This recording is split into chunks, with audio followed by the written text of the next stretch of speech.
Okay, we are live. Thank you, ladies and gentlemen. Thank you all for your indulgence with this new technology that we're using as we work through this COVID situation.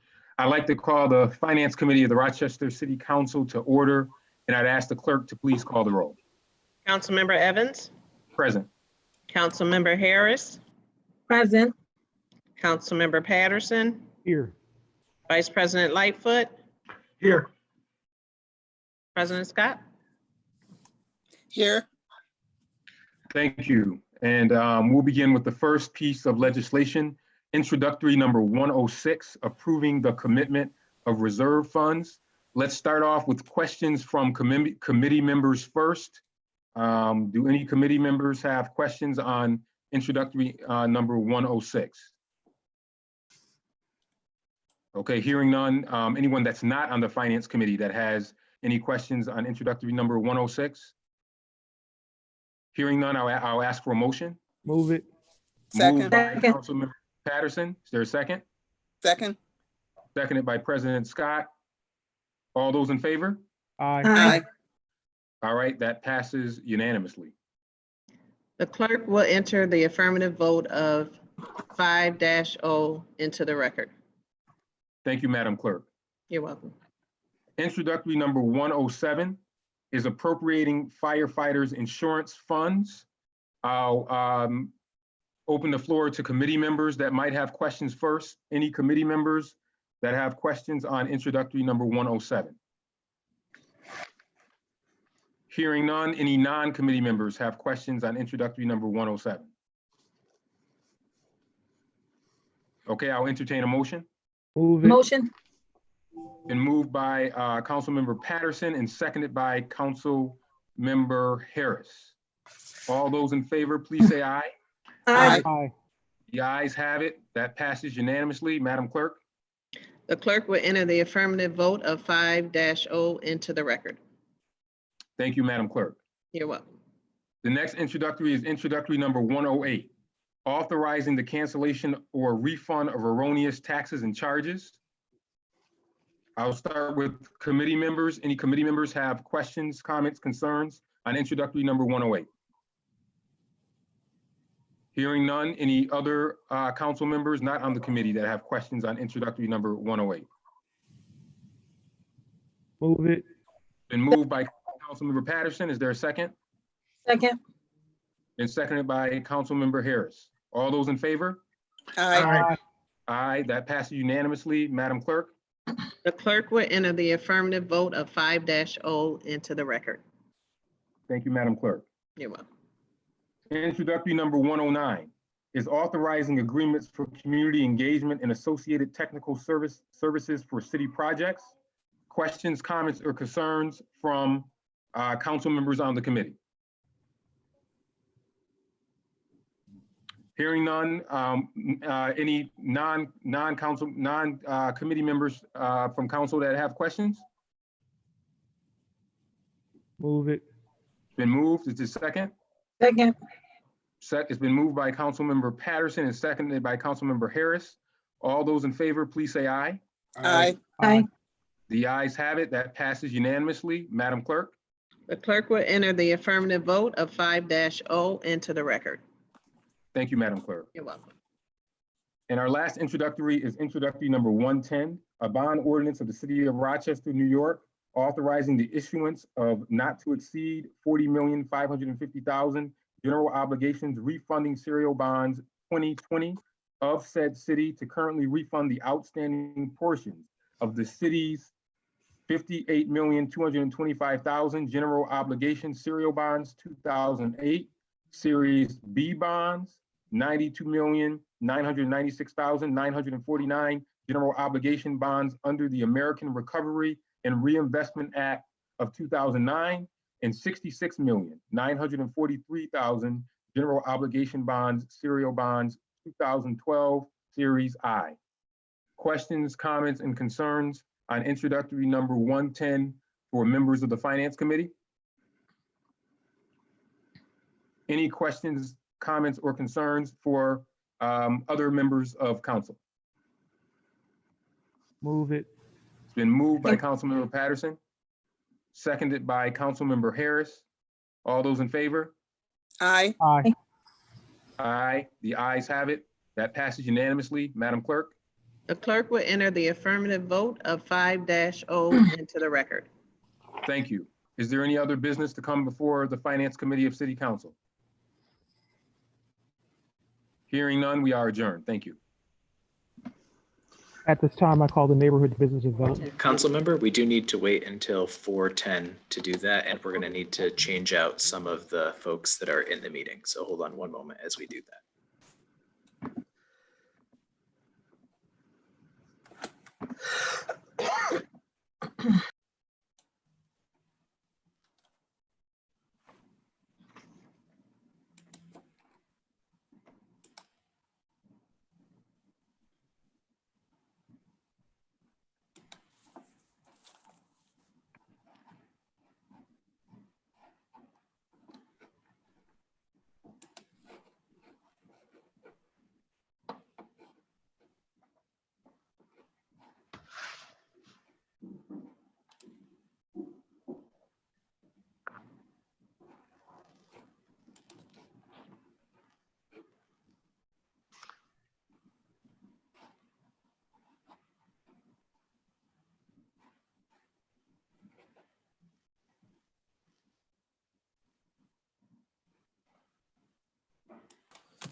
Council member, by my clock, you may start.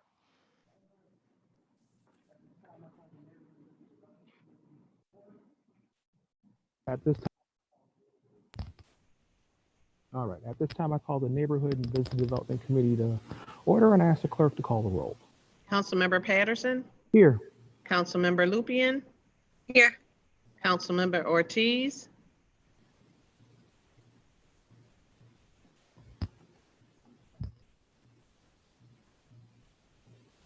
Jackie. Here.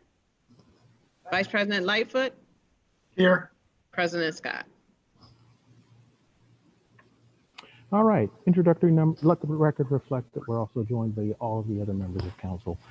Introductory number 111, authorizing the sale of real estate. Questions, comments, and concerns from council members. If you have any, just kind of wave. No questions, no comments, seeing none. I need a motion in a second. Move it. Come on. Second. Okay, so that was moved by Vice President Lightfoot, seconded by Council Member Ortiz. Yes. Okay, and now we need a vote. All in favor? Aye. That item passed unanimously. The clerk will enter the affirmative vote of 5-0 into the record. Introductory number 112, authorizing the sale of 30 Mark Street. Questions, comments, or concerns? If you have any, just wave your hand. Seeing none, I need a motion in a second. Move it. Moved by Councilmember Lupian. Need a second. Second. Seconded by Vice President Lightfoot. All in favor? Aye. Aye. Item passes unanimously. Introductory number 113, authorizing a lease agreement for 6892. Excuse me, Councilmember Oh, I'm Patterson. sorry. Go ahead. The clerk will enter the affirmative vote of 5-0 into the record.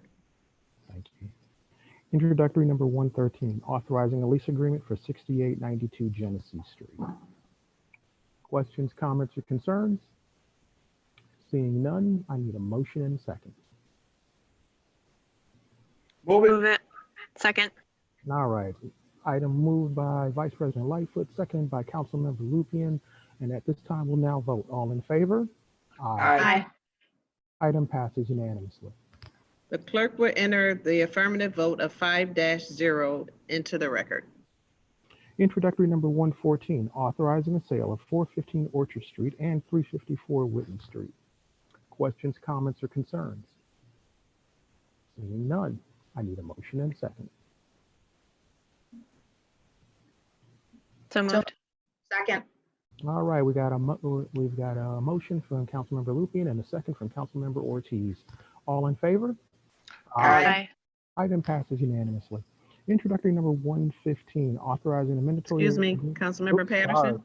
I get on a roll. I'm sorry, it's a habit. That's okay. The clerk will enter the affirmative vote of 5-0 into the record. Introductory number 115, authorizing the mandatory agreement for planning services for the Bull's Head Revitalization Project. Questions, comments, or concerns? Seeing none, need a motion and a second. So moved. Moved by Councilmember Lupian, seconded by Second. Councilmember Ortiz. And at this time, we will now vote. All in favor? Aye. Item passes unanimously. The clerk will enter the affirmative vote of 5-0 into the record. Introductory number URA2, resolution approving the Rochester Urban Renewal Agency 2020-2021 annual budget, performance measures for 2020, and performance measures report for 2019. Questions, comments, or concerns? Seeing none. Need a motion? Hey, we got a question. All right, Councilmember Lupian. I tried waving. I just wanted to take the opportunity, since Parcel 5 is mentioned in the legislation, to ask if there's an update and when we might know more information. I don't have any update on that. Mayor Warren? There isn't an update at this time. We did receive some dollars, I believe about $1.2 million from ESD and the governor for Parcel 5. And we are looking at, with planning in DES, doing some visioning sessions and other things. But at this point in time, there isn't an update. Thank you. Are there any other questions? Seeing none, I need a motion and a second. So moved. Moved by Councilmember Lupian, seconded by Second. President Scott. And at this time we vote. All in favor? Aye. Aye. Wait for the rest of you. Say something. Aye. I need 2 more to say something. I said aye. Okay. What about you, Jackie? I already said aye. Okay, I didn't hear you, but I caught the head shake, so that counts. Item passes unanimously. The clerk will enter the affirmative vote of 5-0 into the record. All right, introductory number 116, local improvement ordinance establishing the cost of special services for the East Avenue Alexander Street Entertainment District. Public hearing to be held at 5 p.m. after the April 9th, 2020 committee meeting. Questions, comments, or concerns? No questions, no comments, no concerns. Need a motion and a second. So moved. Second. Moved by President Scott, seconded by Vice President Lightfoot. All in favor? Aye. Aye. Aye. Okay. Item passes unanimously. The clerk will enter the affirmative vote of 5-0 into the record. Introduction number 117, local improvement ordinance, establishing the cost of assessments related to the High Falls Business Improvement District and authorizing an agreement. Public hearing to be held 5 p.m. after the April 9th, 2020 committee meeting. Questions, comments, or concerns? Seeing none, we need a motion and a second. Move it. Second. Moved by Councilmember Lupian, seconded by Councilmember Lightfoot. All in favor? Aye. Aye. Item passes unanimously. The clerk will enter the affirmative vote of 5-0 into the record. All right. We did 16. We did 16. We did 17. Yes. All right. Introductory number 118, authorizing payment in lieu of taxes agreement for the North Clinton East Main Culver Road rental housing project. Questions, comments, or concerns? Seeing none, need a motion and a second. So moved. Second. Okay, seconded by Vice President Lightfoot, moved by President Scott. And at this time we vote. All in favor? Aye. Aye. Item passes unanimously. The clerk will enter the affirmative vote of 5-0 into the record. Introductory number 119, authorizing the sale of city-owned parcels, payment in lieu of taxes, and loan agreements for the Pueblo Nuevo Phase 1 project. Hurrah, hooray. Need a motion and a second. I have a question. We got a question, Councilmember Lucan. I think this is a really great project, but looking at it from a climate change perspective, I was just wondering if we had any information about energy efficiency and anything that kind of actions are being taken with that in mind. There's nothing that I could provide you right now, but we could certainly look at that and see how it's being captured. We're certainly trying to look at energy efficiency for all of the projects we're involved in. Absolutely, when it applies to affordable housing, because that's part of the problem, right, is high energy costs. So there is a focus on that. I can't speak to exactly what we're committed to at this point, but we can get you that information. Thank you, Commissioner Kirkmeyer. Any other questions? Seeing none, we need a motion and a second. So moved. Second. All right. Moved by President Scott, seconded by Councilmember Ortiz. And at this time we vote. All in favor? Aye. Item passes unanimously. The clerk will enter the affirmative vote of 5-0 into the record. Introductory number 120, authorizing loan agreements for the Liberty Loft at Sibley Square. Questions, comments, or concerns? Councilmember Lucian.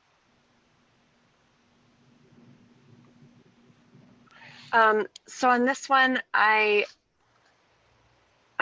feeling not in support only because some of the information that I've learned about, and which I have to research a little bit more around kind of a segregation of the tenants, that lower income tenants have to enter through a different door than the ones who are renting at a higher rate. So I just want to check that out.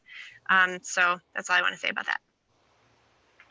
The way that the building has been designed and the requirements for those apartments based on the federal standards, there has been, they do enter through a different entrance, but they are not precluded from entering the building from the bottom entrance. They have their own elevators, own floors.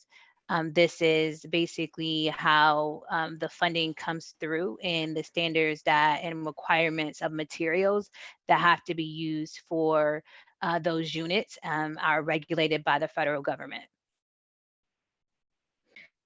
This new phase, is this kind of like a third, this wouldn't be like a third elevator bank. This is just finishing some of the units on the existing. Correct. The elevators are not being changed or moved. This is the third phase, and this will be for those that are in the workforce. That this is called basically workforce housing. We've already done, I believe, about 79 or 80 units for senior citizens. And they have the market rate units that have already been done, and now this would be the third phase, which would be workforce housing. And so Do you know if, go ahead. The entire building is completely mixed income and very, very diverse. And when it comes down to economic status, people and everything. Do you know if the workforce housing is getting sprinkled throughout, or if it's going to be in a designated area, kind of the way that it already exists with the low income and market rate? Gary may know that. I don't know the way that it was built before. I can tell you from when we did a tour, there are certain floors. So depending on that, there were certain floors that were affordable in market rate. And I'm assuming that this would be, phase 3 would have floors that would be the ones that would be in the workforce housing. But Gary may know more about that. Commissioner Yeah, this is Kirkmeyer? this is specific to certain floors that are, that are highlighted in the item. I believe this is cumulatively those two groups, because it's two different populations, are mixed in this side of it. But Dana might know more, actually. Dana, you have anything else for that? No, that you're exactly right. Both of you are correct. These units are specific floors. The two other projects, Landmark and Spectra, operate on sets of floors within the tower, and these are other floors that are in between those. So they are designated for the workforce housing, but they're separate floors. Thanks. Seeing no other questions, I'd ask the clerk for a roll call vote. Wait, I have a question. Oh, Councilmember Ortiz. Thank you. So I had asked a question about the units that we, in terms of the allocation for AMI, what we had planned and hoped for versus what we actually have. Thank you. I got the attachment number 9. But did we not try to plan for anything under what looks like 50%, at least for the landmark units? It shows 50, 60, and 90. And a lot of these transmittals will say at or below a certain percentage. And so did we have any idea for anything under the 50%? Because it looks like there was no designation for under 50. There wasn't anything captioned in form of, documenting efforts to focus on that particular group lower, but they are documenting 60 and under. So I know they're continuously trying to drive down the AMI for residents that are coming on. I know they've transitioned 2 already units that were market rate to affordable. And I know that there's 3 others that are in the process of being vacated, in which they're going to transition the same way. So as of now, my numbers show 38% of all the units in the building with this new project are at 60 or below. And we can share, the overall population of what are at what percent AMI for the building. I know you have a chart that shows the first 2 projects, but we've got, I've calculated it out with all 3 involved. Okay. Okay, that's helpful. Thank you. I guess I just would encourage us, and I'm glad to hear that more units will be shifted over, which is great. Just encourage us to, if at all possible, when possible, to actually allocate towards specific brackets, because I feel like when we leave it open to at or below, somehow we always get the top end of that particular range. And so if it at or below 60, then we'll get 60. And I'm not saying that's always the case, but whenever we can possible to allocate a certain number of units for the 30s, the 40s, so on and so forth, if we can do that, I think that would be great. Any other questions? Right here, Councilmember Gruber. Okay, Councilmember Gruber. First of all, really thrilled about this project. I think the more mixed income housing that we have in the city, the better. So thanks for everyone's hard work on this. Just curious about pilot agreements. The last 2 introductories that we passed, the 118 with home leasing and the last one with Ibero, both were 30-year pilot agreements. Is there already a pilot on this property? Dana, do you have the information on that? I would guess yes, but I don't know for sure. Yeah, I believe there is. I can get that information for you, council member, if you'd like to have the exact details. Yeah, I mean, so certainly I'd like to know, and it might actually be a good time. I'm sure there's a document tracking the pilot agreement somewhere. I'm sure it's something that we'd all love to be able to see at some point, but certainly knowing if there's a pilot on this property. And I'm also just curious, when we do pilots, obviously, for the most part, I tend to see what we saw in the last legislation, which is 30 years, and it's it's equal to 10% of the project shelter rents. Are those always the terms of a pilot agreement?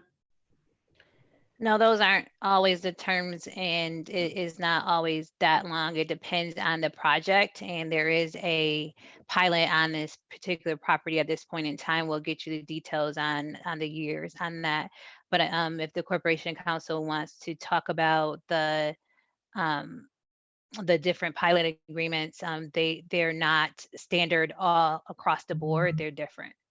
Yeah, this project has 5 pilot agreements on it so far because it's been divided into 5 condominium units. I think this is the second one that qualifies for a shelter rent pilot, and the shelter rent pilots are provided by the city. We don't go through the County Monroe Industrial Development Agency, and they're only for projects that are 100% affordable housing. So this is the second condominium unit within the Sibley building complex that qualifies for a shelter rent pilot. It's also got 2 other pilot agreements that have gone through the County Monroe Industrial Development Agency because it's mixed residential and commercial condominiums. Thank you, Mayor. Thank you, Tim. That was actually that was the reason why I was asking the questions. I wanted to get a sense of in a project, obviously we as a city want as much mixed income housing as possible. And I was trying to ascertain how we figure out what the shelter rents are when there is such a wide range in incomes. But essentially what you're saying is that as they apply for each individual project, they get very specific agreements. So it's almost like there's five projects in this one building. Right. Correct. There's 5 Correct. condominium units that have been aggregated with 5 different sets of rules. So any idea, so the most affordable units, I presume, in the Sibley, or maybe I'll just leave it like this. Tim, it would be great if we could see what the 5 different pilots are in the Sibley project, just so that we can. I can break that down. Yeah, Okay. that'd be great. Thank you.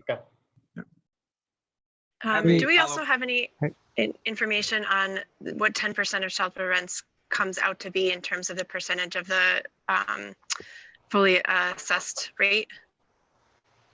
It wouldn't be reassessed until after completion of construction. So I'm pretty sure that Mike Cesaro would have an estimate based on construction costs, but I don't know that those numbers have been finalized yet. I mean, I guess I was asking kind of an average of other projects that we've done. Does it usually come out to 60% of what the assessed value would be, or the assessed taxes would have been if it was fully appraised? I think that we can get you that information because Yeah, I don't we want to can. give inaccurate information. Sure. We'll get that to you. Thanks. Okay, any other questions? Yes, I have a Untitled. follow-up to Mitch Gruber, Councilman Gruber's questions. You said that each individual project has each individual pilot program. That is just based on right then and there. If someone were to move out and then they were to give it to, or put somebody else in that particular project, how do we make sure that that next person also is within the realm of low income? That's It- not, The way that the project is developed, that's why it's broken down into different units and different floors. And so those certain floors, based on the shelter rents pilots and the fact that they have to certify, they have a person that is on staff that certifies with the state and the federal and in the city that the rent is 60% of the AMI or 40% or whatever that particular unit qualifies for. So it's based on the unit, and that's why it's broken down the way that it is. And that's why they divided up the building the way that they have divided it up, because they have to certify and provide documents yearly certifying that these individuals are at the income level that they say that they're at. Okay, so it's a yearly certification. Okay, thank you. okay. So, at this time, ask the clerk to call for a roll call vote on this item. Councilmember Patterson, Yes. Councilmember Lupian, No. Councilmember Ortiz, Yes. Vice President Lightfoot, Yes. President Scott. Yes. Sorry to interrupt, but we did not do a motion and a second for that Nope. item. I'm sorry. Motion in a second, real quick. So moved. Second. Moved by Vice President Lightfoot, second by President Scott. Do we need to revote again, or are we good? I would call a vote again. Okay, roll call again.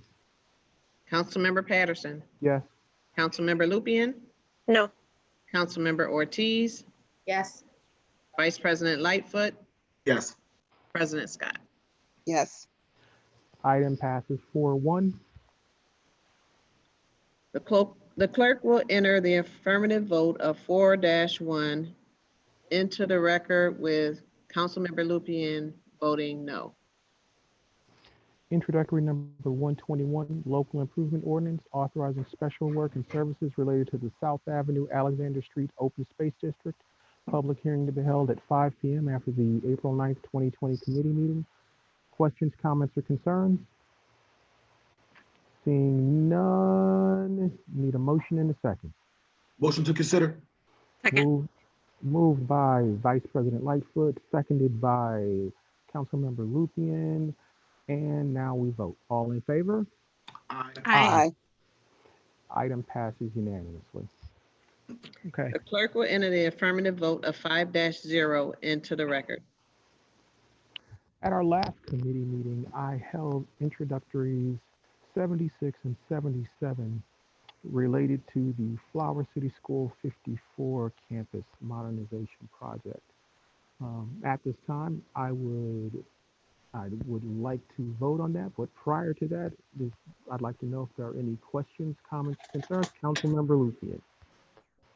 I noticed that, we were told originally that the properties at 2 Chase Street and 295 were really necessary in order to have the full playground. But I noticed in the drawings that were released yesterday that in that space seems to be a parking lot.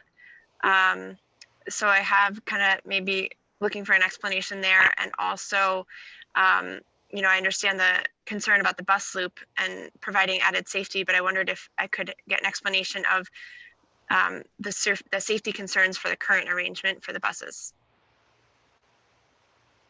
So, given the fact that this is a joint school construction project and the Joint School Construction Board is not on this call, I will attempt to give you just a brief overview of what I understand. So this particular area has been a challenged when it comes down to some violent activity, and parents as well as administrators from the building, of course, want to keep the children as safe as possible. And so that's the reason why they wanted to move the bus loop so that children are not being dropped off in the front of the building. And then as it pertains to the parking lot and being able to have the adequate parking for the teachers and administrators, as well as parents that are visiting the school, then if you do not take these spaces, then the actual green space will have to be shrunk in order to make it parking. And so to have the large space that you need for green space for children to go outside and to play, then you need to be able to expand it for the parking. And so the entire footprint is needed to have a comprehensive plan of development for the entire project. In the drawings that were provided, it looked like if there was kind of a drawing for if the project goes through with these houses and without. When it went through without the houses being a part of the plan, it didn't look like there was a parking lot at all. And is that true? Or is there an additional, the parking lot is part of it no matter what? Councilperson Patterson? No, Lupian. Go ahead, Commissioner. No, I'm asking, may I? Yes, please. Okay. I'm on the Joint School Board. I'm currently the chair. And if you look at closely on the drawing, if you look at all the drawings, it'll give you a complete story what's going on there. If you look at it, we were abandoning Chase Street. We're taking that out of service. That becomes usable space. They're also on the last drawing. If you look at drawing number 5, there's a potential for expanding a classroom on the third phase of the program. Also, what we do is we flip-flop the actual parking area and the play space area from the front to the back, basically accommodating the needs for the children, as the mayor alluded to earlier, in regards to a safe haven place for them to play and to relax. These spaces will all be sustainable, green, permeable pavements, some of the up-to-date play apparatus for children with special needs. This basically changes this campus around from being a campus that's basically a small poster stamp campus to being closer to what NCD requires for a full campus. By doing this now, we allow ourselves the ability to expand into phase 3 once that legislation is approved. So what you're looking at, you're not looking at the complete picture. You're looking at it if we just did it as it is now, you reduce the actual opportunity to expand in the future. And our children in that area are in desperate need of having an area that is secluded, that provides you a respite, that meets the needs of this community school. And that's the goal of the joint school boards, is to prepare community schools. Is there the opportunity to partially abandon Chase Street? Mary, that's not something that works. When you abandon the street, you take out all the utilities, the water service, the street lighting, and you don't abandon half the street. You have to take the entire street out. It gives us the opportunity to right-size the actual street, the street system, and take out some things from a structural standpoint that probably need to be replaced at a later time. So this is something that's a win-win, not only for the school district, but also for the city as we right-size our streets and our housing stock.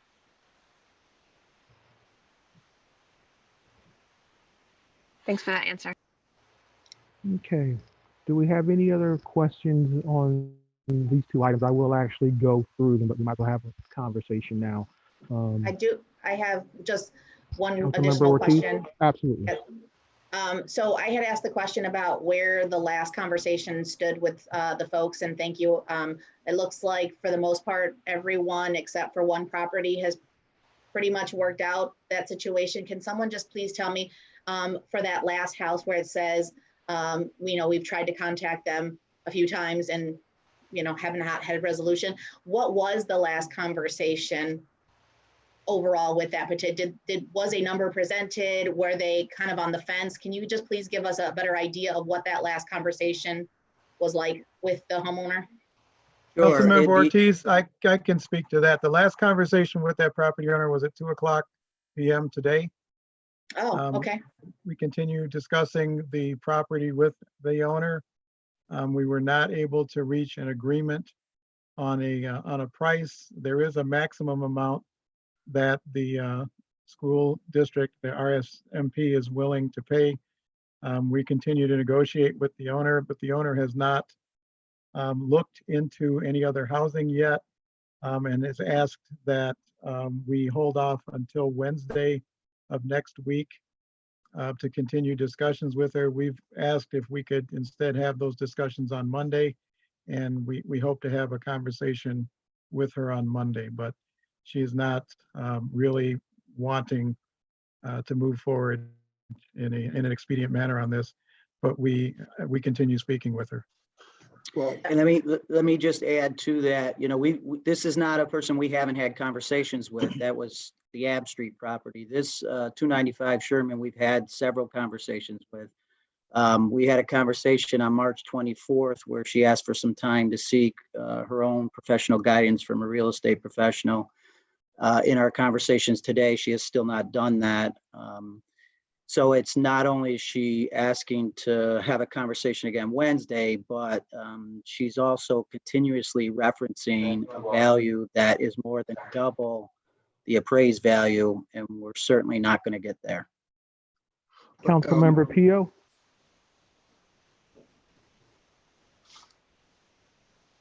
Yes. No questions, issues, concerns?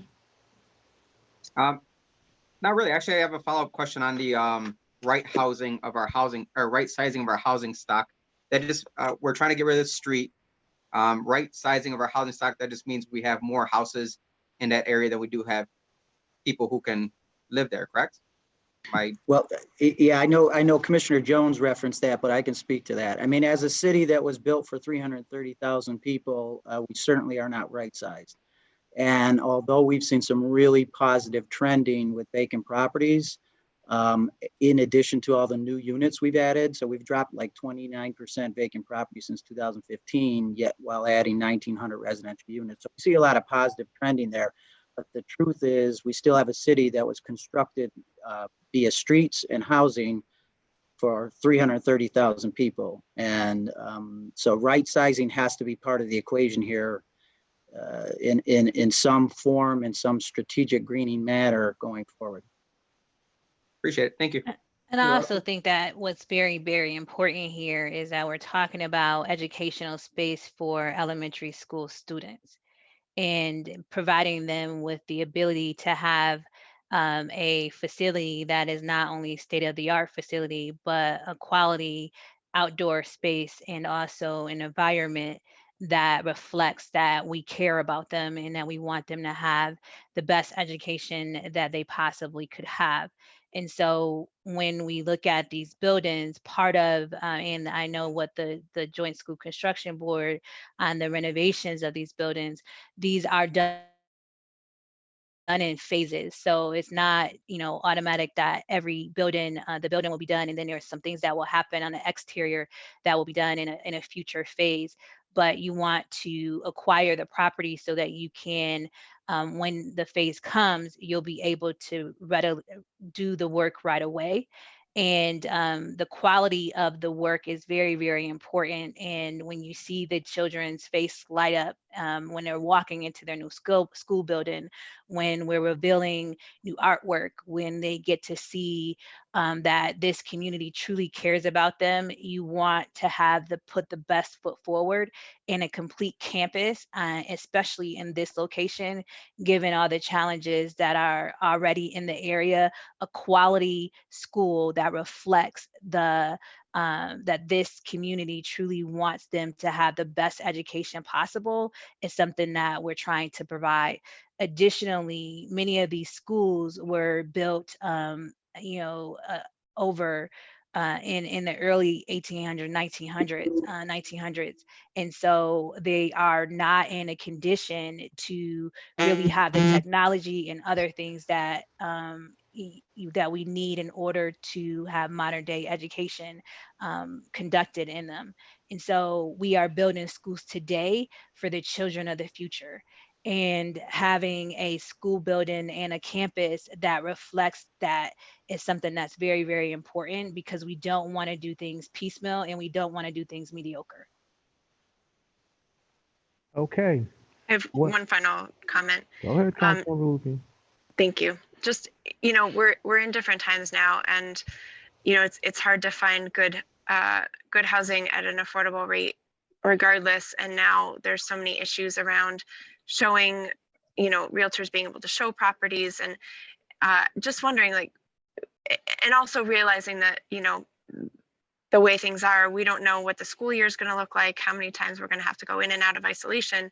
Just, it feels like we could wait another month to get a positive resolution with this one homeowner. And I would feel a lot more comfortable if we had that before I voted for it. Well, a question for the administration would be, this doesn't preclude a positive resolution. Is that correct? It's still negotiation, but it allows you to move forward. Is that?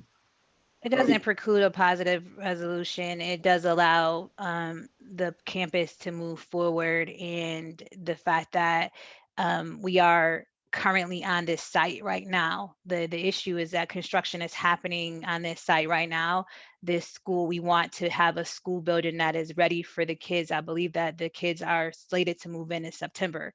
So the longer that this takes, the longer there will be, construction will be possibly pushed back on this project. So that's the concern here.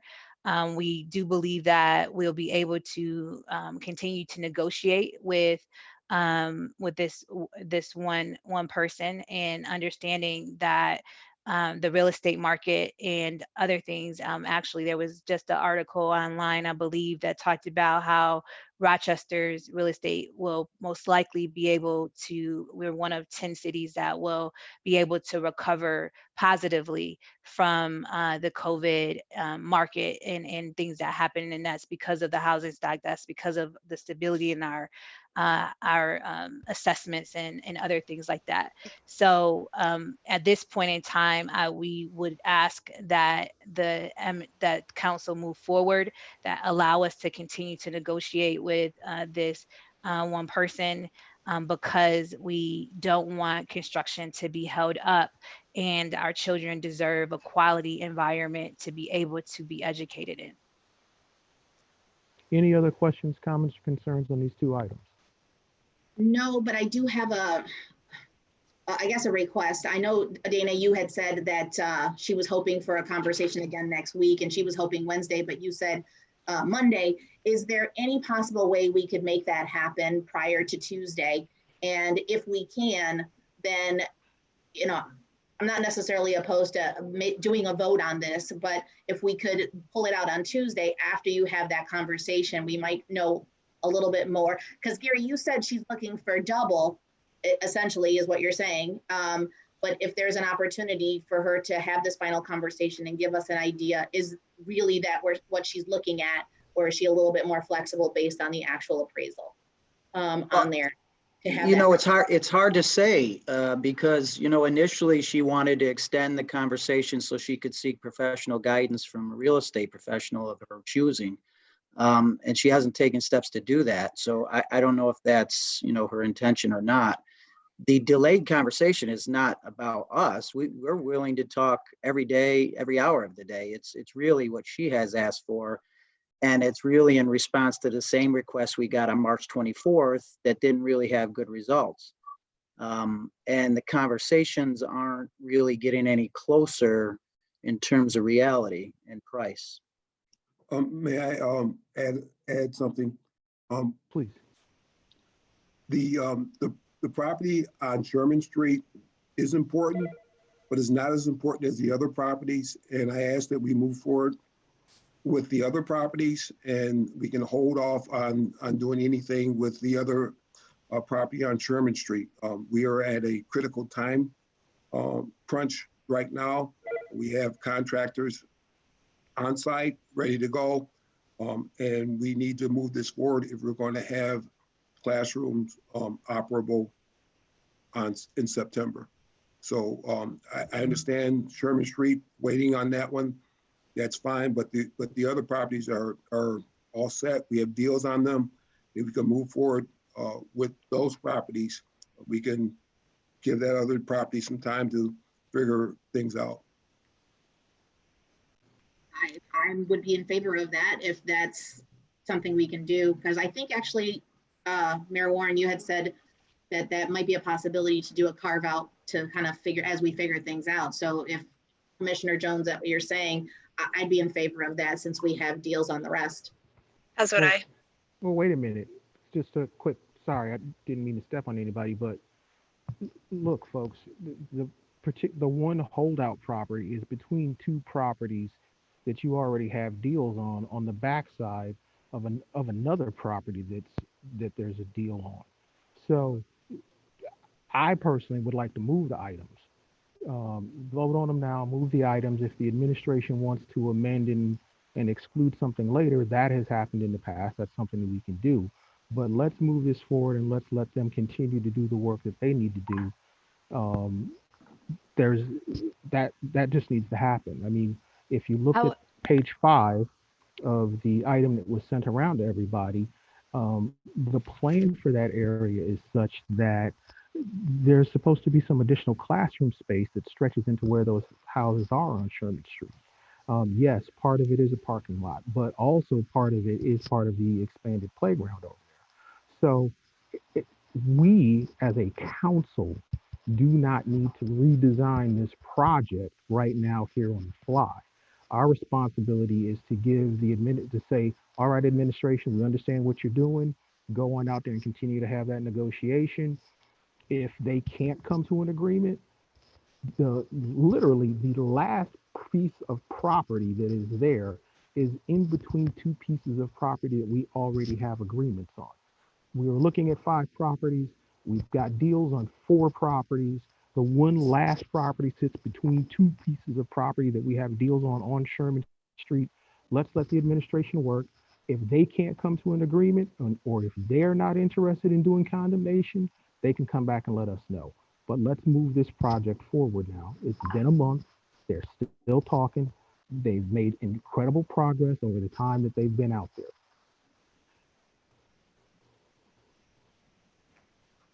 I guess for me, if there's an option to allow 295 more time without, you know, they lose leverage if condemnation is on the table. And if this, you know, if this project can go forward, you know, say they don't resolve it, you know, it seems to me that the result is losing some parking spots. You know, it doesn't seem to affect the classroom.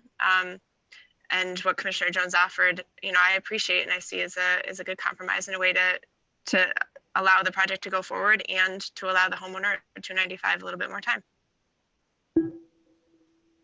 What I would recommend at this point in time is that you move forward with the entire proposal with the caveat that to the administration that a negotiated price with 295 Sherman Street needs to happen in order instead of condemnation at this point in time. So I think that if, you know, I don't see, we understand that we have to move this project forward. This is a request coming from the Joint School Construction Board. It's not something the City of Rochester, just to be clear, we are the owners of the buildings. We are the owners of the school buildings and of the property, and we allow the school district to utilize those through commitments. And the Joint School Construction Project program has requested that these houses be acquired. And I don't see holding this item or delaying another month. Or I agree with Councilmember Ortiz that we could move it out of committee on Tuesday at the council meeting, and we'll know based on the discussion that that the deputy commissioner had with this citizen about this property, where she stands, and we'll know whether we need if we're closer or not. So I would recommend that we wait until Tuesday and get a final answer on this project.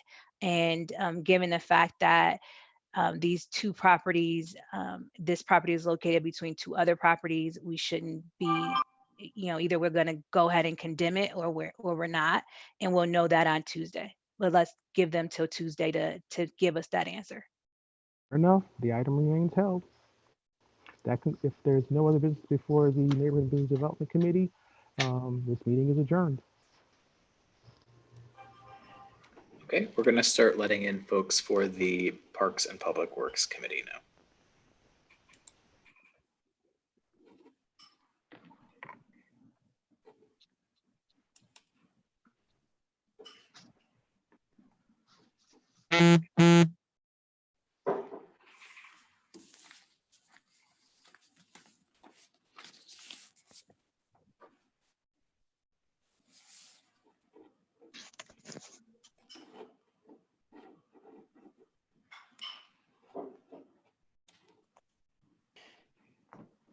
EJ, when I get started, do I need to keep track of who moved in seconds, or are you on that? If you could just repeat the name of the person so that it is easier in the record to know, that would be great. But I will also be writing it down. I'll do my best. Doesn't seem that easy.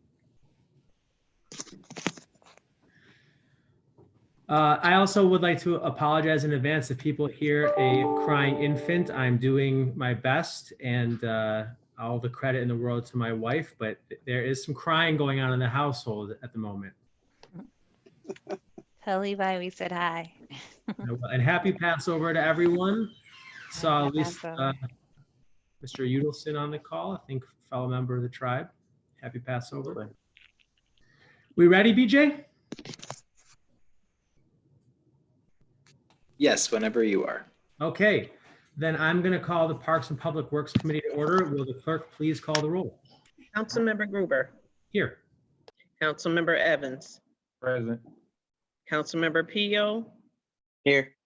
Vice President Lightfoot, Here. President Scott. Here. All right, we're going to start with introductory number 122, authorizing funding for the 2018 Preventative Maintenance Group number 2 project. Any questions, comments, or concerns? If not, I'll take a motion So moved. and a second. I know it was moved by Councilmember Evans, but I'm struggling on the second here. Second from Pio. Second from Councilmember Pio. Thank you. All in favor? Aye. Aye. Any opposed? Motion passes. The clerk will enter the affirmative vote of 5-0 into the record. Thank you. You're welcome. Introduction number 123, a resolution authorizing the implementation and funding in the first instance of 100% of the federal aid and state Marchicelli program aid eligible costs of a transportation federal aid project and appropriating funds therefore. Alexander Street and Scioto Street Highway Preventative Maintenance Group 2. Any questions, comments, or concerns? If not, I'll take a motion. Move it. Moved? Second. Moved by Councilmember Evans, seconded by President Scott. Let's move to a vote. All in favor? Aye. Aye. Aye. Any opposed? The motion passes. Introduction number 1. Oh, sorry. The clerk will enter the affirmative vote of 5-0 into the record. Hazel, it won't happen again, I promise. No problem, Mitch. Introductory number 124, authorizing funding and an agreement for the 2020 Preventative Maintenance Group 9 project. Any questions, comments, or concerns? If not, I'll take a motion. So moved. Moved by President Scott and I believe seconded by Councilmember Evans. That's the best guess, BJ. I'm going to move to a vote. All in favor? Aye. Aye. Any opposed? Aye. The motion passes.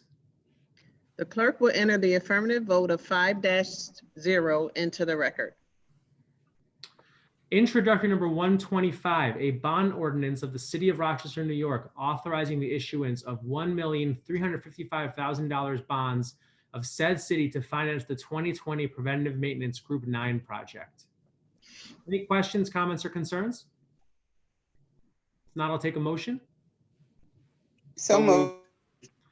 I believe that was moved by President Scott. I'm gonna go ahead and say Councilmember Pio seconded it. Yes. All right, let's move to a vote. All in favor? Aye. Aye. Any opposed? The motion passes. The clerk will enter the affirmative vote of 5-0 into the record. Introduction number 126, a resolution authorizing the implementation and funding in the first instance of 100% of the federal aid and state Marchicelli program aid eligible costs of a transportation federal aid project and appropriating funds therefore. Northeast Group 9 Highway Preventative Maintenance. Any questions, comments, or concerns? If not, I'll take a motion. Move it. Second. It's been moved by Councilmember Pio and seconded by President Scott. Let's move to a vote. All in favor? Aye. Aye. Any opposed? The motion passes. The clerk will enter the affirmative vote of 5-0 into the record.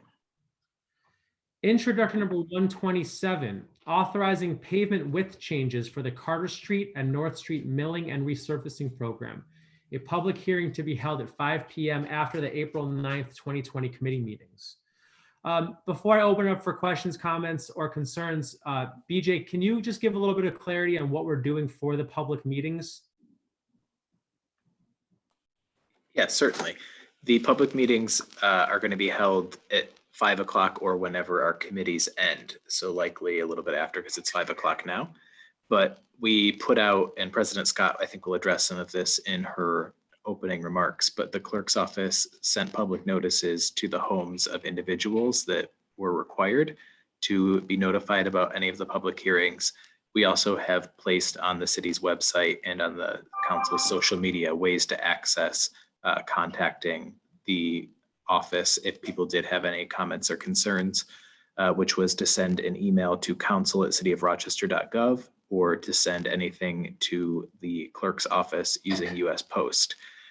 We are exploring future ways to try to increase options for people, but those are the ones that we were able to offer with the guidance of the law department this month. Well, thank you, BJ, and kudos to the council staff, the clerk's office, the administration for doing the absolute best we could possibly do to make real public hearings happen in the Zoom era. Any other questions, comments, or concerns about introduction number 127? If not, I'll take a motion. So moved.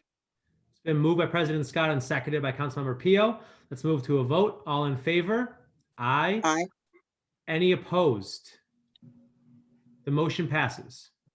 The clerk will enter the affirmative vote of 5-0 into the record. Introductory number 128, authorizing an agreement for the 2020 Lake Avenue Milling and Resurfacing Program. Any questions, comments, or concerns? I'll take a motion. So moved. Second. It's been moved by President Scott, seconded by Councilmember Pio, and we'll move to a vote. All in favor, say aye. Aye. Aye. Any opposed? The motion passes. The clerk will enter the affirmative vote of 5-0 into the record.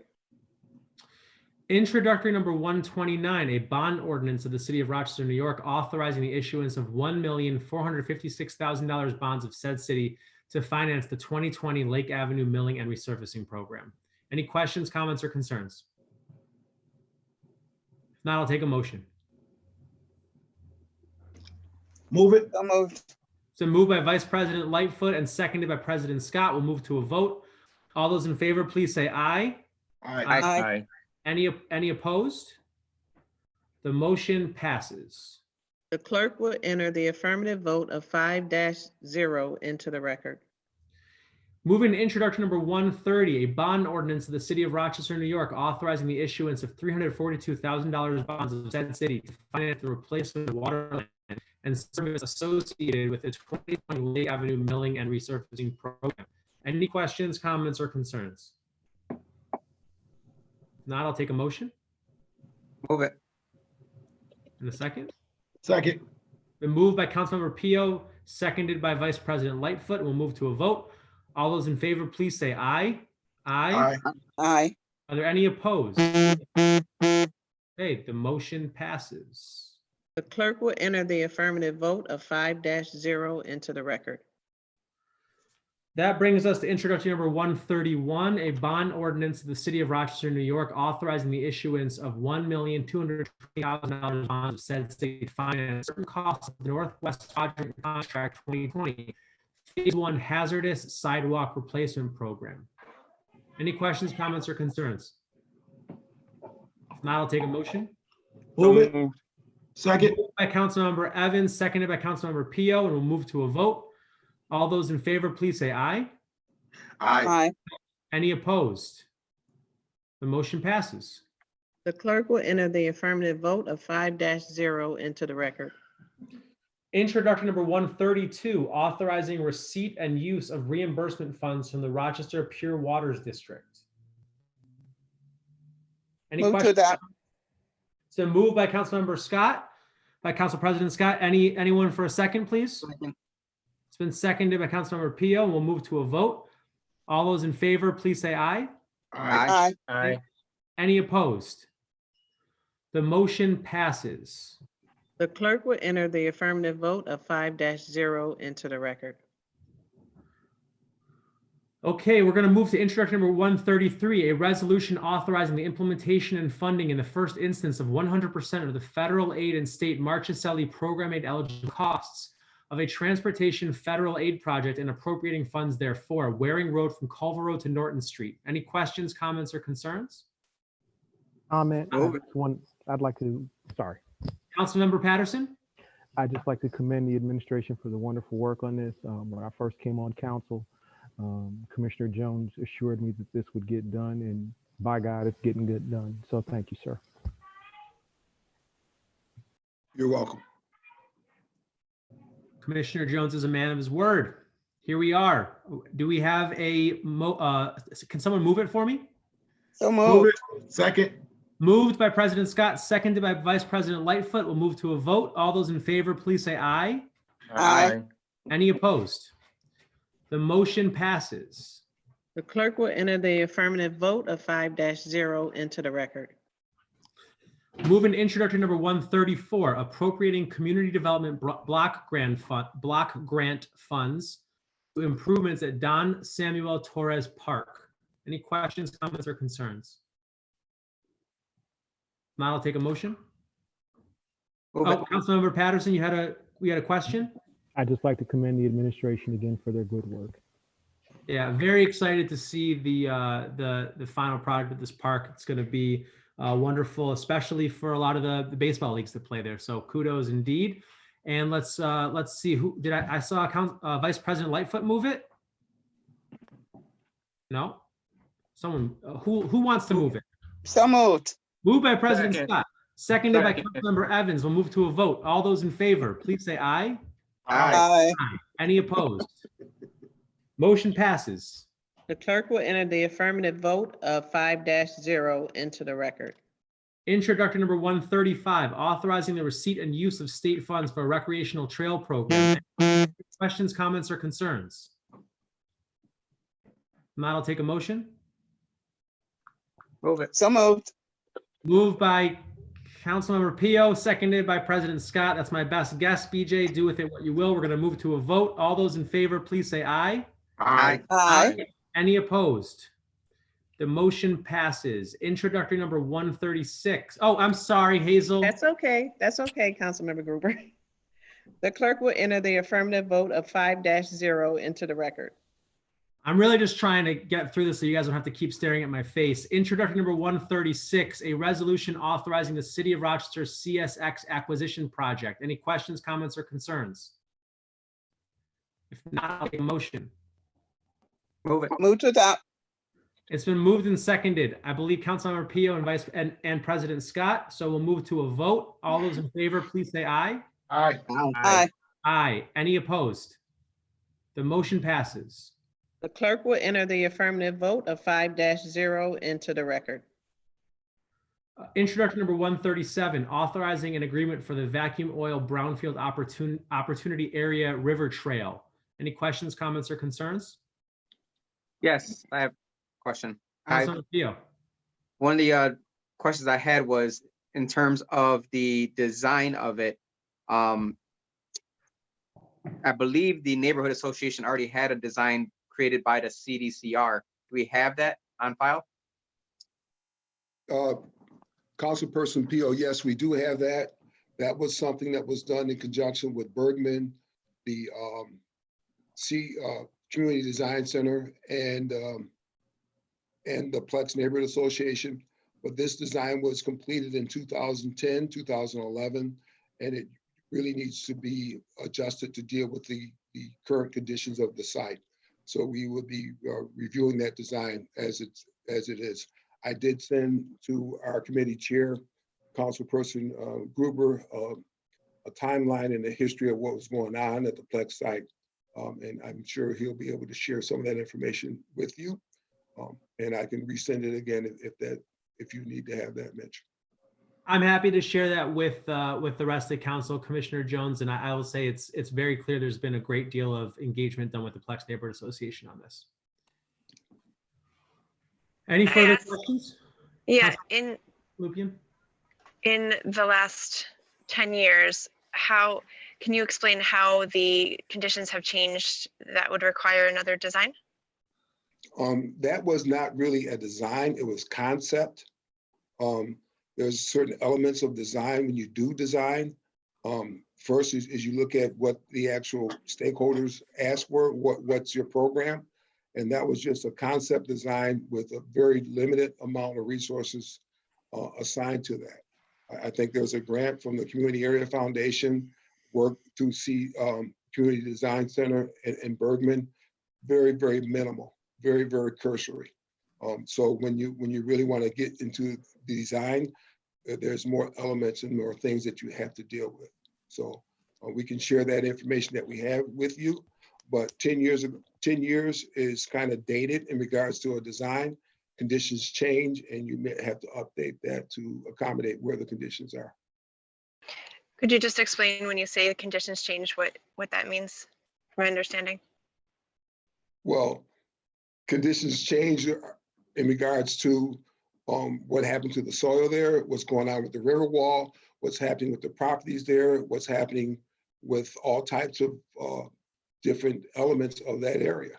So, and plus, the design was just a conceptual what if concept that came in there. So we would have to really redo that, review that, and move forward to have something that's really workable, something that we can actually go out and see if we can bid and build something there.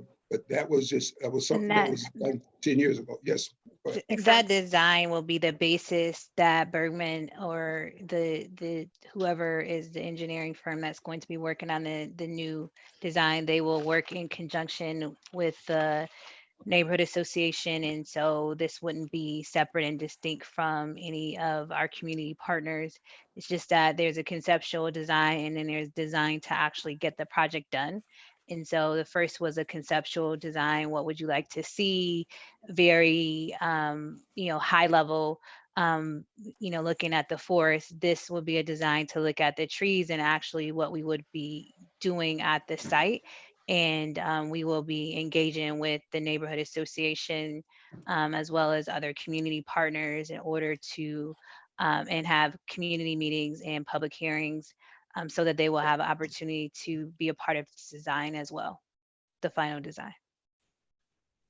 That's amazing. I love to hear that. The biggest thing that weighs on my mind right now is our budget and making sure that if we can cut a little bit funds here and there, that's what I was thinking of. If most of it's already done and they're just coming in and updating it, could we maybe skim some of that money off and kind of put it towards our budget, or is that just not even a possibility? So a conceptual design is a not into the details. So it's really a theoretical sort of just a design charrette. It's not the engineering that you need, the other elements of a specific design to actually do a project and be able to bid a project, because you need to know the exact amount is going to cost to remove contaminated soil. You need to know all of these different elements of what you're going to place there and where it's going to be placed. A conceptual design does not do that. And so that will be where they, of course, will start. And they will build from that conceptual design, but it may change in the process based on what the commissioner is saying. So right now it's a matter of getting a design that can be built, be bid so that the actual project can be done. And a conceptual design does not do that. Okay, any further discussion about this? If not, I'd like to move forward with a motion, please. Second. Moved by Vice President Lightfoot and seconded by President Scott. Let's take a vote. All those in favor, please say aye. Aye. Any opposed? Motion passes. The clerk will enter the affirmative vote of 5-0 into the record. Introduction number 138, authorizing a grant agreement and appropriation for the David F. Gant R Center. Before I move to questions, I just want to say, I know that this is something that is near and dear to the heart of Commissioner Jones, and I'm sure Mayor Warren as well. And I think for us at council, one of the reasons why we raised the question in agenda review about what other R centers have the same type of generator, I think it's because we're all kind of in the crisis and emergency management mode right now. And totally understandable that the Gant R Center is the first one to be getting this type of investment. But I think we all would love to see further R centers get the same type of generators to be able to handle emergencies and crises as we move forward. I will open it up. I don't know, President Scott, if you wanted to add anything along those lines, or if anyone else has any questions. Well, yes, my comment was that if it is a cooling center, because not all of the art centers will be used in this way, but for all of those that are, I would like for us to focus on, or at least attempt to get the generators to them.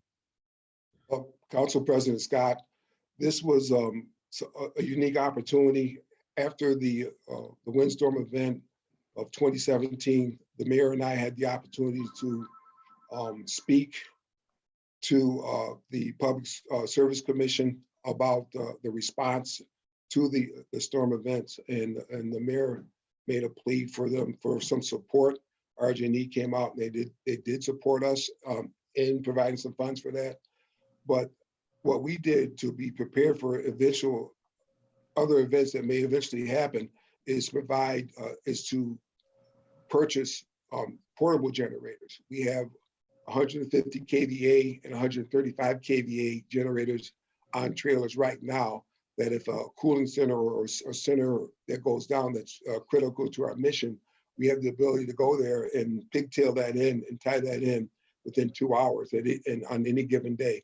So we look at that, we think as emergency preparedness folks, and having continuity of service to make sure that's in place. So after the events of 2017, we made sure that we had redundancy in place, especially after being at that Gantt Center on that Friday night and watching 75 families, 75 people come into that center.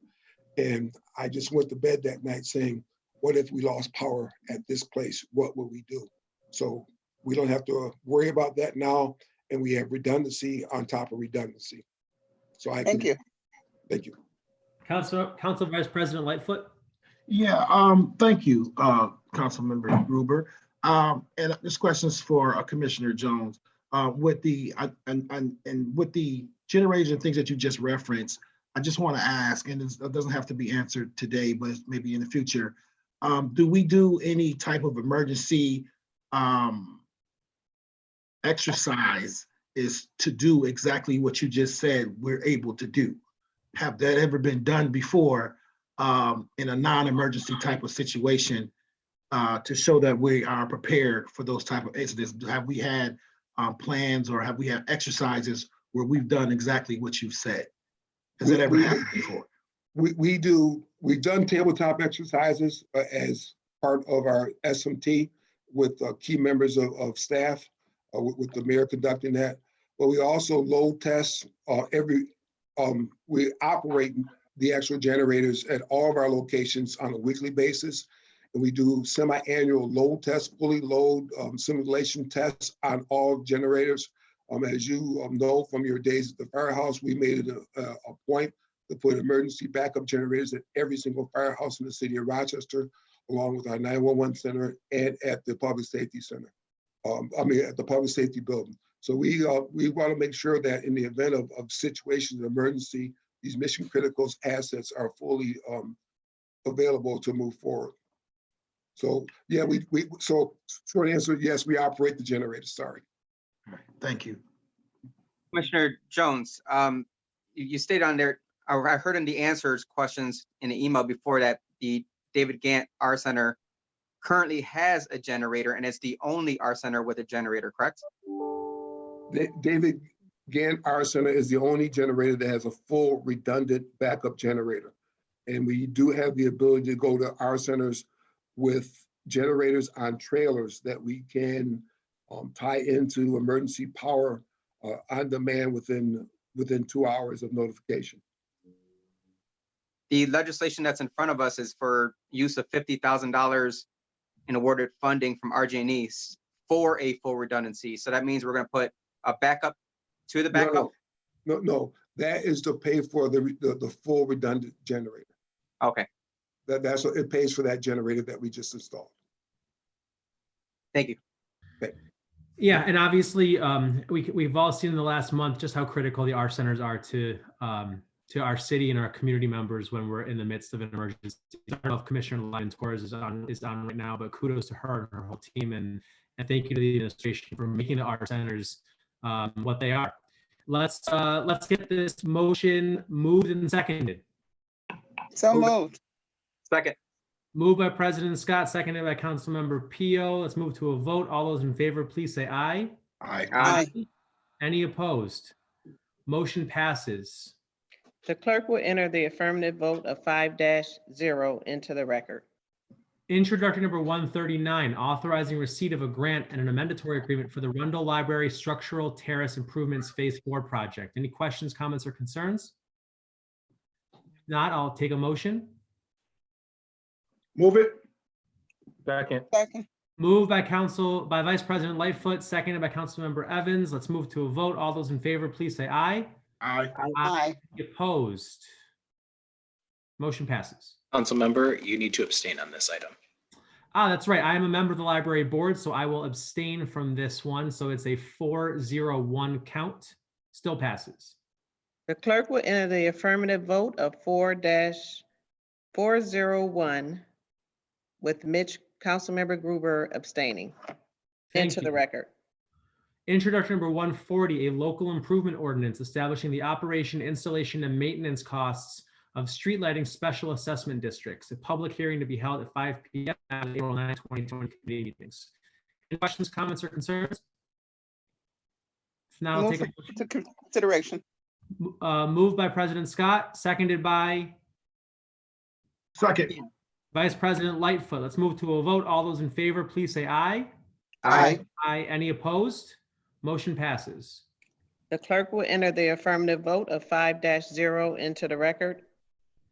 Introductory number 141, authorizing an engineering design services agreement for the St. Paul Street Underpass Improvement Project. Any questions, concerns? If not, I'll take a motion. Move it. Moved. Second. Moved by Vice President Lightfoot, seconded by Councilmember Pio. Let's move to a vote. All those in favor, please say aye. Aye. Aye. Any opposed? Motion passes. Motion passes, Hazel. The clerk will enter the affirmative vote of 5-0 into the record. Thank you, Madam Clerk. Introduction number 148, amending ordinance number 2020-74 relating to McGee Avenue Rains Park Improvement Project. Any questions, comments, or concerns? If not, I'll take a motion. Move it. And a second. Second. By Councilmember Pio, seconded by Vice President Lightfoot. Let's move to a vote. All those in favor, please say aye. Aye. Aye. Any opposed? Motion passes. The clerk will enter the affirmative vote of 5-0 into the record. Introductory number 149, a local improvement ordinance, care and embellishment of street malls for 2020-2021, a public hearing to be held at 5 p.m. after the April 9, 2020 committee meetings. Any questions, comments, or concerns? Motion to consider. Second. Moved by Councilmember Evans, seconded by Vice President Lightfoot. All those in favor, let's move to a vote. All those in favor, please say aye. Aye. Any opposed? Motion passes. The clerk will enter the affirmative vote of 5-0 into the record. Wonderful. Introduction number 150, a continuation of local improvement ordinance number 1619 relating to the Norton Street Urban Renewal District Streetscape District. A public hearing to be held at 5 p.m. after the April 9th, 2020 committee meetings. Any questions? Motion to consider. Second. Second. Councilmember Evans moved, President Scott seconded, so we'll move to a vote. All those in favor, please say aye. Aye. Any opposed? Motion passes. The clerk will enter the affirmative vote of 5-0 into the record. Wonderful. Introduction number 151, local improvement ordinance establishing the operating and maintenance costs of special assessments for streetscape enhancements. A public hearing to be held at 5 p.m. after the April 9th, 2020 committee meetings. Any questions, comments, or concerns? If not, I'll take a Move to motion. consider. Second. Moved by President Scott, seconded by Councilmember Pio. And let's move to a vote. All those in favor, please say aye. Aye. Any opposed? Motion passes. The clerk will enter the affirmative vote of 5-0 into the record. And finally, I'm imagining a drum roll here. Introductory number 152, a local improvement ordinance establishing the cost of the special work and services related to Main Street improvements of the Downtown Enhancement District. a public hearing to be held at 5 p.m. after the April 9th, 2020 committee meetings. Any questions, comments, or concerns? If not, I'll take a motion. Move to consider. Second. Moved by Councilmember Evans, seconded by Councilmember Peel. Let's move to a vote. All those in favor, please say aye. Aye. Any opposed? Motion passes. The clerk will enter the affirmative vote of 5-0 into the record. And that concludes the Parks and Public Works Committee. I do just want to say, because I can't say it enough, thank you to Commissioner Jones and the entire DES team for making sure that essential services keep moving on in this very strange time we're in. Thank you all. You're doing amazing work. And that's it for me. Thank you, Committee Chair. We appreciate your support.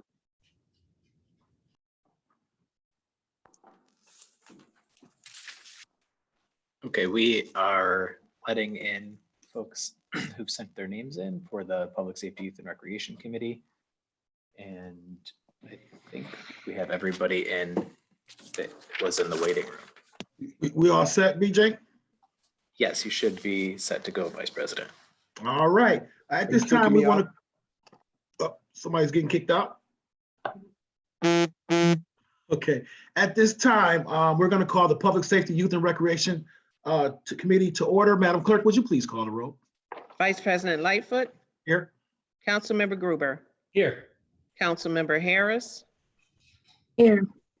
Councilmember Ortiz. Here. President Scott. Here. All right, let us, the record reflect that we are also joined by the rest of our members of council. Introductory number 142, amending chapter 108 of the municipal code relating to the training of taxi cab drivers. Any questions, comments, and or concerns? If not, I'll entertain a motion. Moved. I need a second. Second. Moved by Councilmember Gruber, second by President Scott. Now we'll go for a vote. All in favor? Aye. Aye. Any opposed? Introductory passes unanimous. The clerk will enter the affirmative vote of 5-0 into the record. Thank you, Madam Clerk. Introductory number 143, authorizing acceptance of the Petco Foundation grant for animal services. Any questions, comments, and or concerns? Seeing Move none? with that. Thank you, Madam President. Second. Moved by Madam President, seconded by Councilmember Gruber. All in favor? Aye. Aye. Any opposed? Introductory passes unanimously. The clerk will enter the affirmative vote of 5-0 into the record. Thank you, Madam Clerk. Introductory number 144, authorizing the receipt and use of United States Department of Justice funds to investigate organized narcotics trafficking and violence. Any questions, comments, and or concerns? If not, I'll entertain a motion. Moved. I'll take a motion. Second. All right, so we have it moved by Councilmember Gruber. We have a second by Councilwoman Harris. All in favor? Aye. Any opposed? All right, introductory passes unanimously. The clerk will enter the affirmative vote of 5-0 into the record. Introductory number 145, authorizing an agreements and funding for an animal population control program. Any questions, comments, and or concerns? If not, I'll entertain a motion. Motion moved. Moved by Councilwoman Harris. Can I get a second? Seconded. All right, second by Councilmember Gruber. Thank you. All in favor? Aye. Any opposed? I only heard one aye. All in favor? Aye. Aye. Aye. Okay, thank you. Any opposed?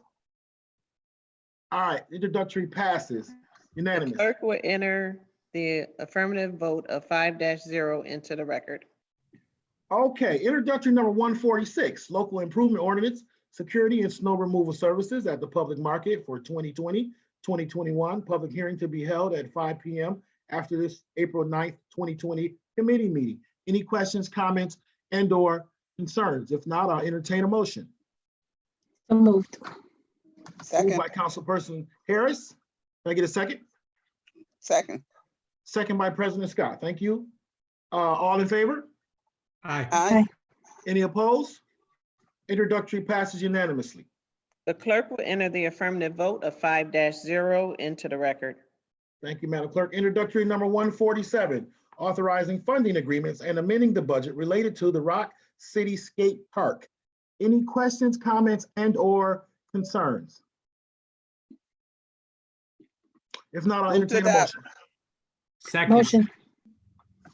All right, we have a motion moved by President Scott, second by Councilperson Harris. All in favor? Aye. Any opposed? Introductory passes. I think that was the last item we had, but before The we, clerk will, I'm excuse sorry. me, Yeah, go ahead. the clerk will enter the affirmative vote of 5-0 into the record.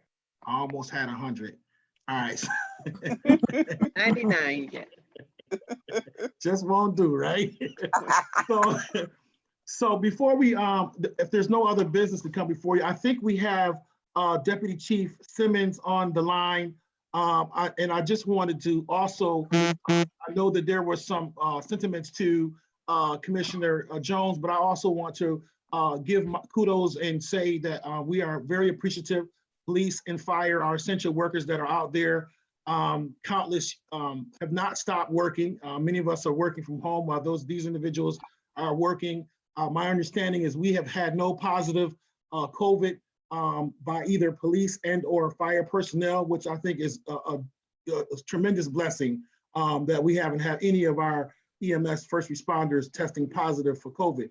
So again, I want to, my understanding also that we have all the essential PPE for our first responders, and I'm very excited for that. And I want to thank Commissioner Jones, the mayor, and all of her staff for making sure that our first responders have the appropriate PPE and have a surplus or a stockpile of that for them to conduct and do their business. So again, I wanted to just say kudos to the police and to the fire administration for how we're handling things on such uncharted grounds that we're going through. But we're getting it done day by day, and I haven't heard anybody complaining about any reduction of services in that area. So we're very grateful, as well as to Commissioner Torres for all of the work that you're doing, feeding individuals, taking care of our youth, all of our facilities, our staff, all those essential workers that are working out our centers. I mean, we can't thank you guys enough for the work that you're doing and for this administration. I'm very proud to be a part of this council, to be a part of the workers that we have, all of you that are working for our city. I think you guys are amazing. I think you do great work every day, and you don't get patted on the back enough. So with that being said, if there's no other business to come before the Public Safety, Youth, and Recreation Committee, we are adjourned. And Madam President, you can start the public hearings whenever you'd like. Thank you. The meeting will come to order and the clerk will call the roll. Councilmember Evans, Present. Councilmember Gruber, Here. Councilmember Harris, Present. Councilmember Lupian, Here. Councilmember Ortiz, Here. Councilmember Patterson, Here. Councilmember Pio, Here. Vice President Lightfoot, Here. President Scott. Here. I do want to take a minute. Councilmember Gruber asked about the public hearing notifications or the process we'd be using. So I want to take a minute and just explain that fully. As usual, the city clerk's office sent public notices to the homes of the individuals as required for each of the public hearings. These notices offered new methods to provide feedback for the public hearings. Specifically, individuals were given the option to email or mail in comments to be read live into the record by council staff. This notice was also posted in the newspaper, on the City of Rochester's website, and linked on social media. I'm good. The How same are rules you? apply. Just finishing. I'm still on a Zoom meeting, but I'm on. Hello? Someone was accidentally not on mute, so I muted them. Okay. The same rules apply for individuals sending in comments as they would for in-person hearings. For each comment submitted, we will only be able to read the first 3 minutes. Similar instructions for Speak to Council also appear on the public meetings page on the city's website. I'd now ask the clerk to begin the hearings. Pursuant to law, public hearing will now be had on the following matter. local improvement ordinance establishing the cost of special services for the East Avenue / Alexander Street Entertainment District. Introductory number 116. Any persons desiring to speak in reference to said matter will now be heard. We received no comments on that. That hearing is closed. Pursuant to law, public hearing will now be had on the following matter. Local improvement ordinance establishing the cost of assessments related to the High Falls Business Improvement District and authorizing an agreement. Introductory number 117. Any persons desiring to speak in reference to said matter will now be heard. We received no comments on this public hearing. That hearing is closed. Pursuant to law, public hearing will now be had on the following matter. Local improvement ordinance authorizing special work and services related to the South Avenue, Alexander Street Open Space District. Introductory number 121. Any persons desiring to speak in reference to said matter will now be heard. We received no comments on that public hearing. That hearing is closed. Pursuant to law, public hearing will now be had on the following matter. Authorizing pavement with changes for the Carter Street and North Street Milling and Resurfacing Program. Introductory number 127. Any persons desiring to speak in reference to said matter will now be heard. We received no comments on that item. That hearing is closed. Pursuant to law, public hearing will now be had on the following matter. Local improvement ordinance establishing the operation, installation, and maintenance costs of street lighting special assessment districts. Introductory number 140. Any persons desiring to speak in reference to said matter will now be heard. We had no comments on that item. That hearing is closed. Pursuant to law, public hearing will now be had on the following matter. Local improvement ordinance, security and snow removal services at the public market for 2020-21. Introductory number 146. Any person desiring to speak in reference to said matter will now be heard. We had no speakers on that item. That hearing is closed. Pursuant to law, public hearing will now be had on the following matter. Local improvement ordinance, care and embellishment of street malls for 2020-21, introductory number 149. Any persons desiring to speak in reference to said matter will now be heard. We had no speakers on that item. That hearing is closed. Pursuant to law, public hearing will now be had on the following matter. Continuation of local improvement ordinance number 1619 relating to the Norton Street Urban Renewal District Streetscape District. Introductory number 150. Any persons desiring to speak in reference to said matter will now be heard. We had no speakers on that item. That hearing is closed. Pursuant to law, public hearing will now be had on the following matter. Local improvement ordinance establishing the operating and maintenance costs of special assessments for streetscape enhancements. Introductory number 151. Any persons desiring to speak in reference to said matter will now be heard.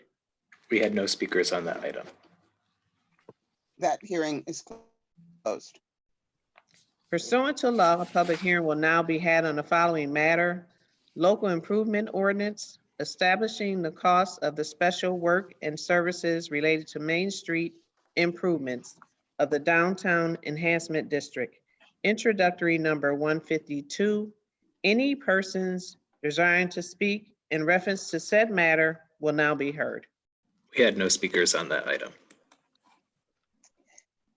That concludes our public hearings for this month. This legislation will be voted on at our next council meeting, Tuesday, April 14th, 2020. and will be streamed live on our YouTube and Facebook pages. You can see more information on the website at www.cityofrochester.gov/public meetings. We thank you for joining us. We are adjourned.